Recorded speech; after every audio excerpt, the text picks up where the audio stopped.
Dios te bendiga, mi querido hermano y hermana. Un feliz sábado en el nombre de nuestro Señor Jesús. En esta ocasión, el Centro de Investigación White quiere ofrecerte una cápsula más sobre la historia de nuestros pioneros. En este caso, vamos a hablar nuevamente de la niñez de Elena White, solo que ahora enfocándonos a la medicina, a la práctica médica que existía en los tiempos de ella cuando era una niña. A inicios y mediados del siglo XIX en los Estados Unidos, la medicina y las distintas formas de enfrentar las enfermedades, fíjate bien, eran más problema que solución.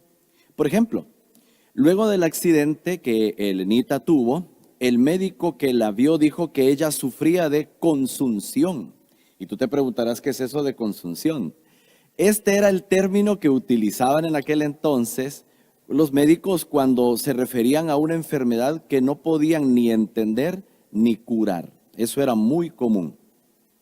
Bueno, aquí unas ilustraciones en las que podemos recrear esos momentos cuando el médico diagnosticó esto sobre nuestra querida hermana Elena en su niñez.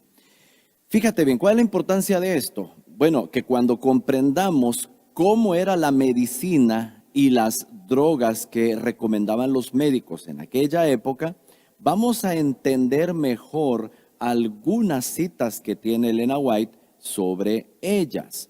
A veces nosotros corremos el riesgo de tomar citas referentes a las drogas y los fármacos y agarramos citas de Elena White y lo aplicamos a nuestro tiempo hoy, cuando tenemos que tomar en cuenta que no era lo mismo la medicina de aquella época con la medicina de esta época. Son dos casos totalmente opuestos. Es cierto, en aquella época había mucha ignorancia en materia de medicina, incluso supersticiones. Muchos médicos en realidad eran peluqueros y no tenían educación formal. Los médicos recibían 3 meses de entrenamiento, nada más 3 meses. Y ya con eso estaban listos para irse a atender a los pacientes.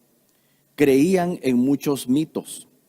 Por ejemplo, pensaban que el aire fresco de la noche era peligroso. Cerraban las puertas, cerraban las ventanas, de modo que no entrara nada de aire. Claro, ya tú sabes que con eso solamente se empeoraba el ambiente, no solamente de los enfermos, sino también de los sanos. Y esto era peor si tomamos en cuenta que en muchos hogares las personas dormían juntamente con gallinas, perros y gatos no vacunados. También creían que la luz solar era igualmente peligrosa, dañina. Ponían largas cortinas en las ventanas para impedir la entrada de los rayos solares. Claro, esto favorecía una vez más la propagación de microbios y enfermedades. Si a eso sumamos la alimentación tan mala que tenían, pues el cuadro se pone peor. La grasa, la carne de cerdo, las frituras, las harinas refinadas, los pasteles, todo esto era alimento favorito, cotidiano, y bueno, la gente no se imaginaba, en su mayoría, cuánto daño hacía esta comida en sus cuerpos. Te cuento que el tema de la esclavitud mantenía tan ocupada la mente de la gente que a estos temas de salud ni siquiera le ponían casi atención. Por eso era que el promedio de vida a mediados del siglo XIX en Estados Unidos era apenas de 39.4 años. Imagínate, 39 años era la edad promedio. Si a esto se suma el tipo de remedios que aconsejaban los médicos, el cuadro era peor. Imagínate que para el dolor de ojos aconsejaban mezclar sulfato de zinc con pólvora en un vaso de agua y untar los ojos con eso. Para el dolor de oídos recetaban humo de tabaco. Para la artritis, ellos aconsejaban poner papas cortadas en los bolsillos. Para la calvicie, recomendaban frotar la cabeza con una mazorca y con una mezcla de pólvora y miel. Imagínate qué mezclas más explosivas las que ponían en sus cuerpos. Para el sangrado de nariz recetaban masticar periódico o mantener una moneda en la boca por varios minutos.